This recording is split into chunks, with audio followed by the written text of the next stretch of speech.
Hello, everyone. My name is Garth Allen. I'm the Spiritual Life Director at Silver Bay YMCA.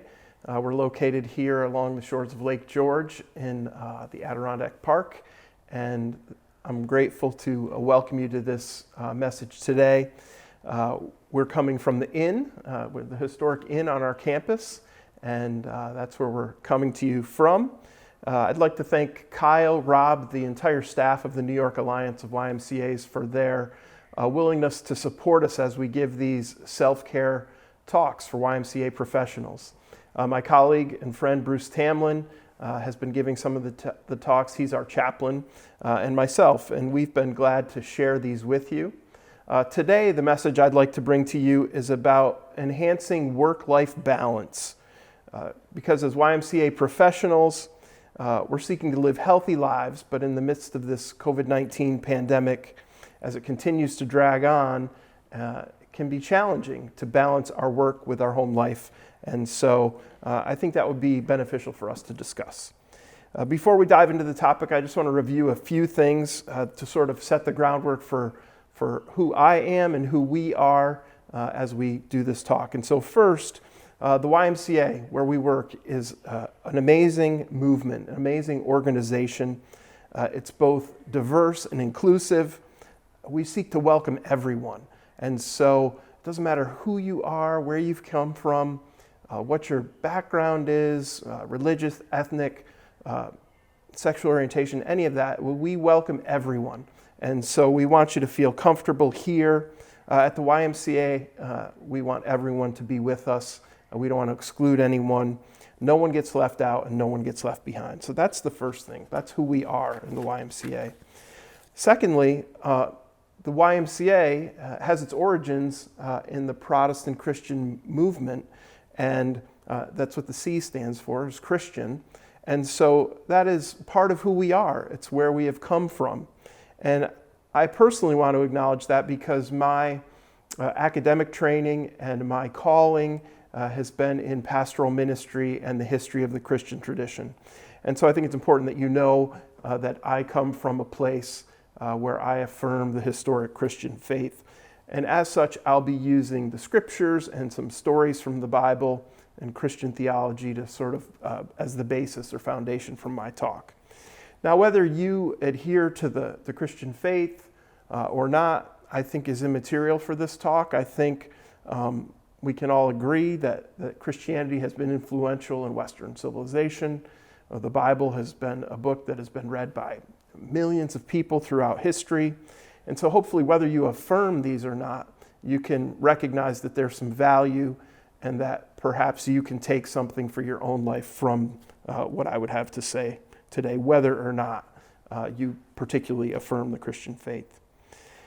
And so why talk about work-life balance? And I think in this current time, it's particularly helpful I have three reasons. I think there are many, but I'll give you just three. First, the way that we work during the current coronavirus pandemic has been radically altered since it began in March. Many of us have shifted from working on site at our Ys to working at home. Others of us have been furloughed or laid off from our normal work. And so you're seeking other ways to fill your time.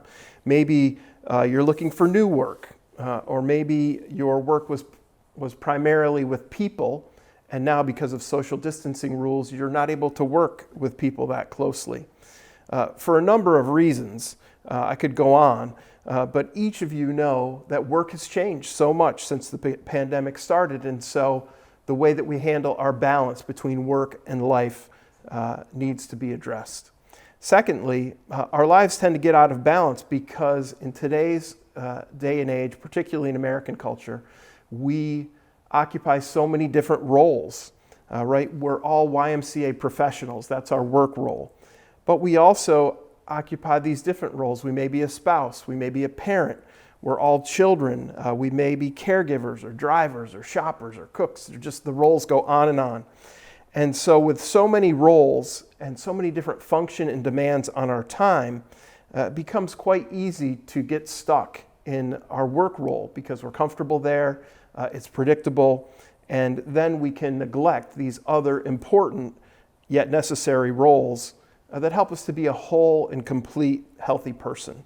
And so that's another reason to address this notion of work-life balance.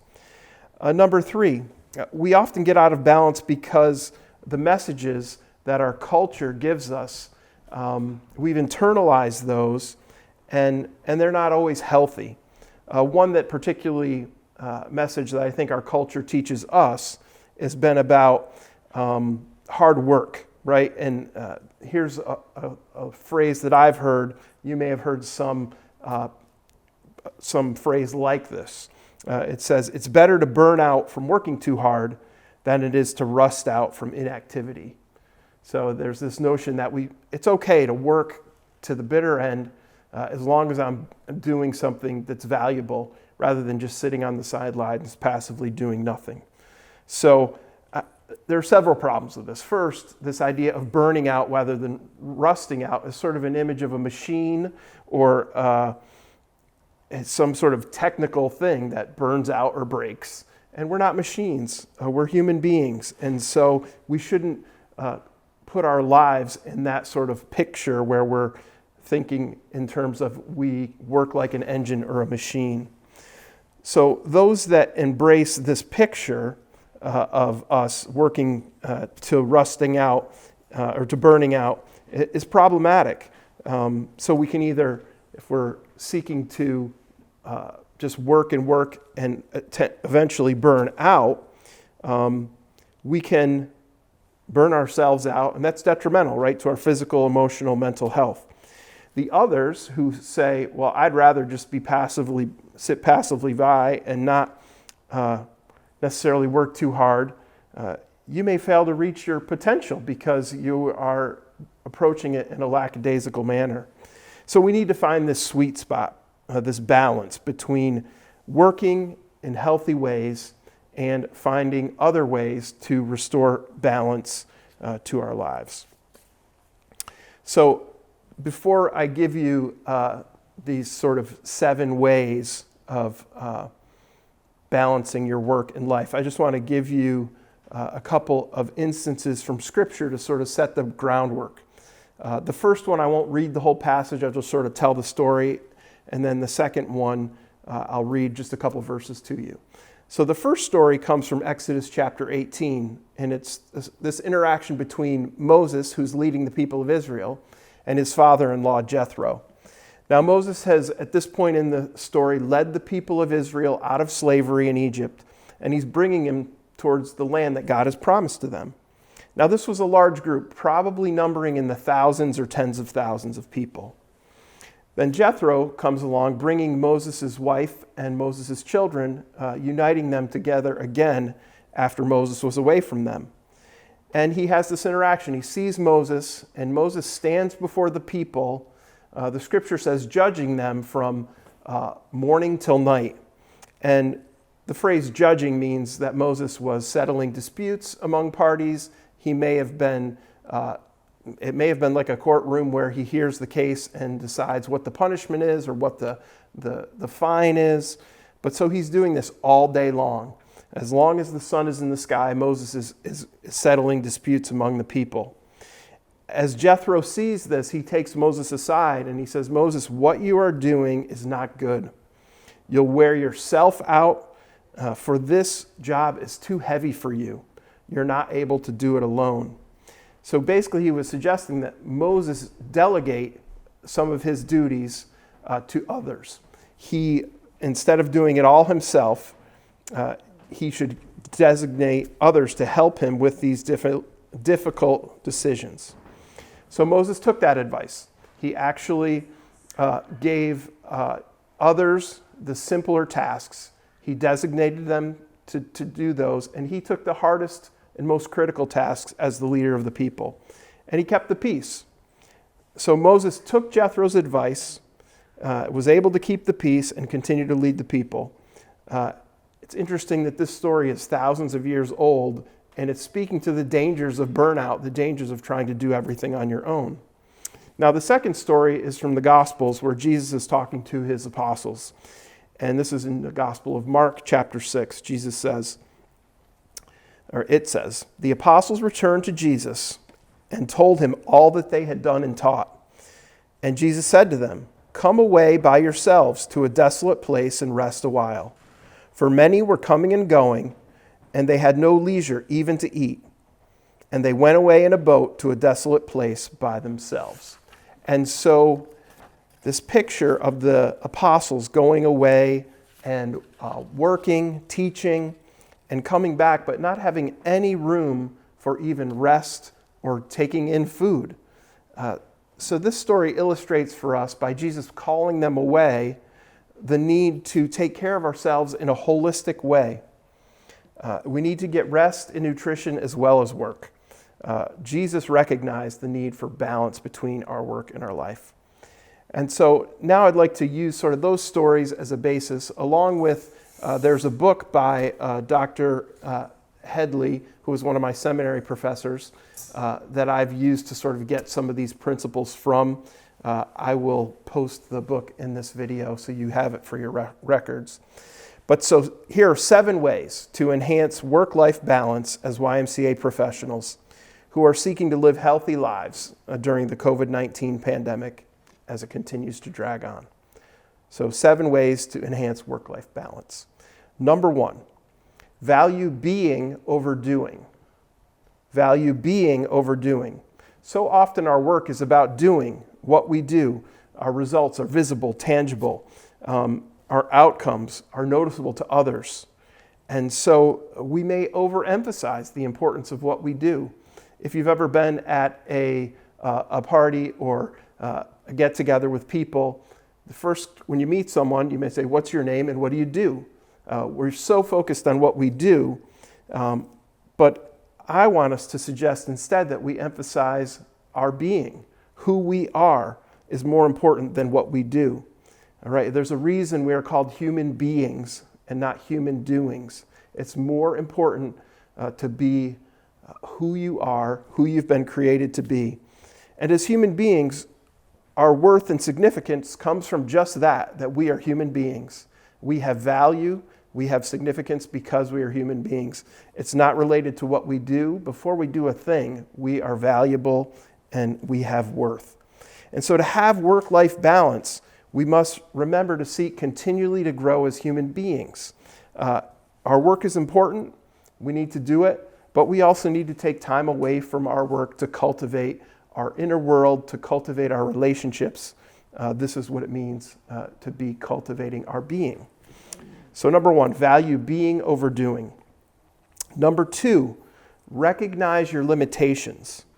Recognize your limitations.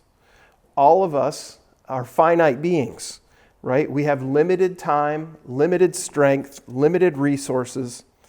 If we continually work beyond our limits, we'll become exhausted and we'll also decrease in our effectiveness at our jobs. So we should certainly give an honest day's work for an honest wage. I'm not saying we shouldn't work hard, but I am saying that we should take time apart from work to rest and refresh, to exercise, to take care of our physical bodies, to eat healthy, to do other things that enable us when we go back to work to become good workers and even better workers.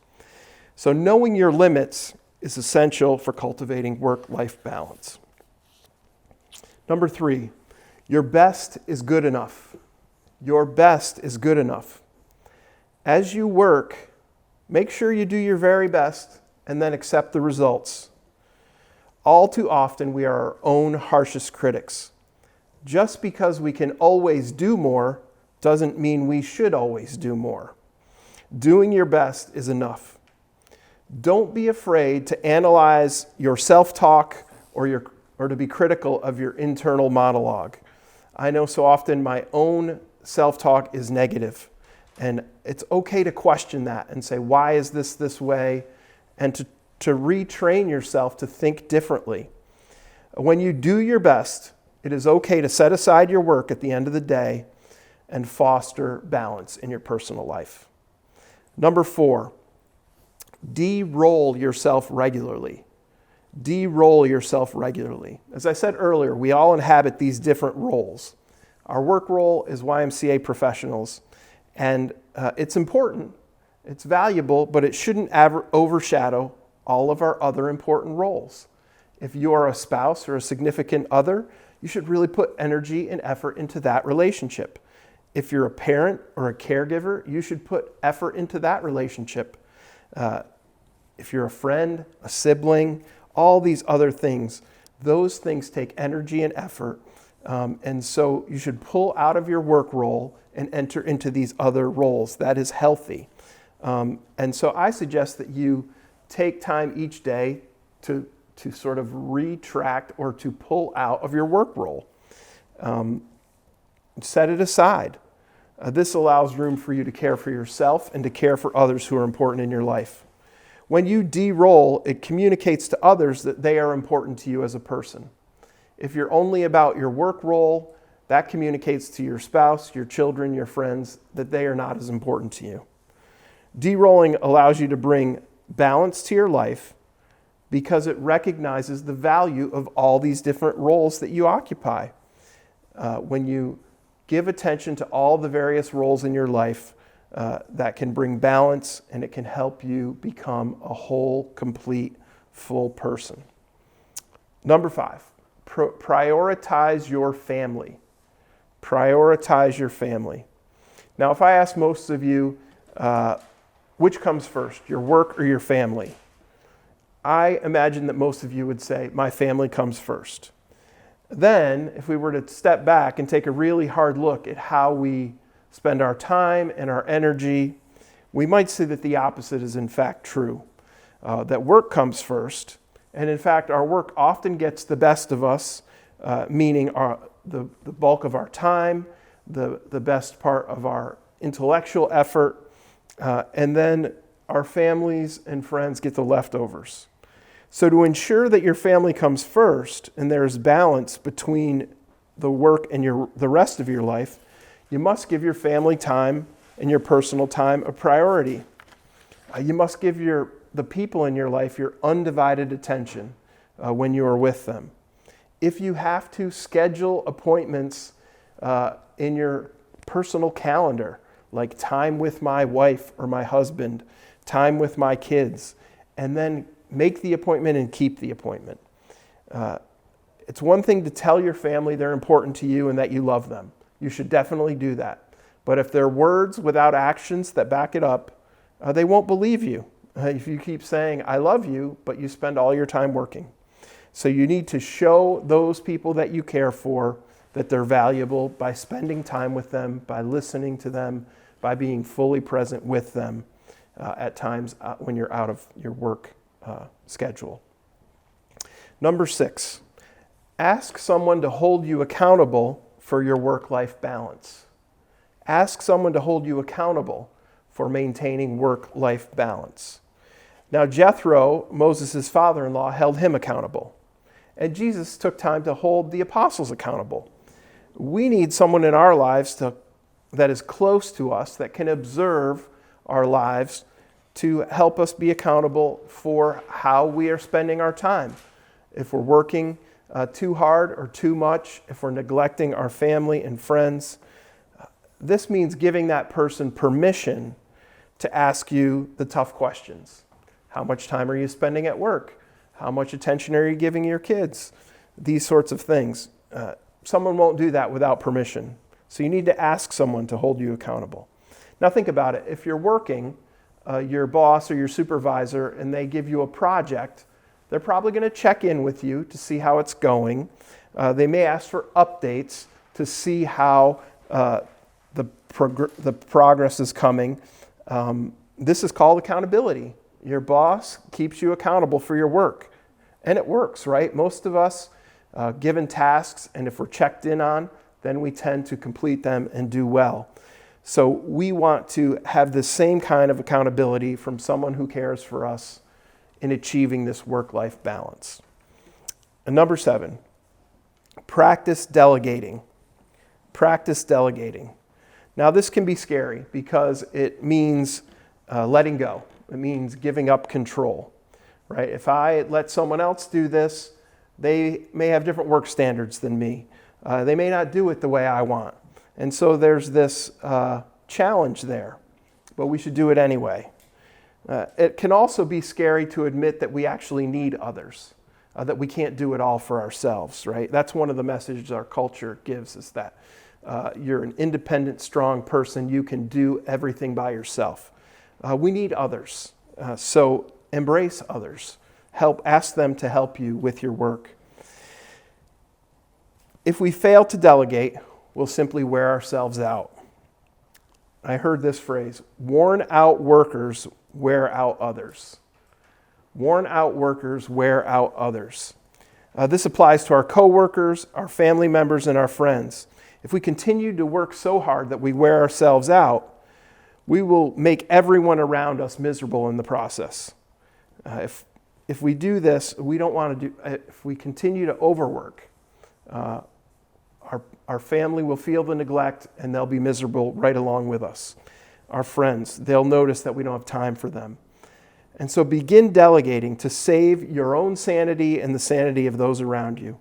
If you do this, if you begin to delegate, you can have some balance in your work and in your life. Now, it probably isn't feasible to put all 7 of these into practice all at once. However, I would encourage you to pick 1 or 2 of these items and begin practicing them right now.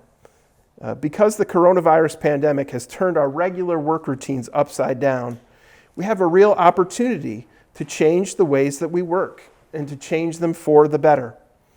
I urge you to use this time as our world is turned upside down to foster work-life balance.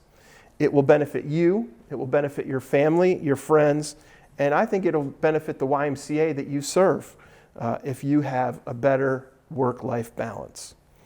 I'd like to close with a quote from Russian novelist Leo Tolstoy that touches on this subject. Tolstoy says this: "One can live magnificently in this world if one knows how to work and how to love. To work for the person one loves and to love one's work." This is my hope for each and every one of you moving forward, that you would find a way to work in ways that are healthy, that express your love for your family and for those that you care for, and that you would have that magnificent life that Tolstoy talks about. Thank you so much for your attention to this video.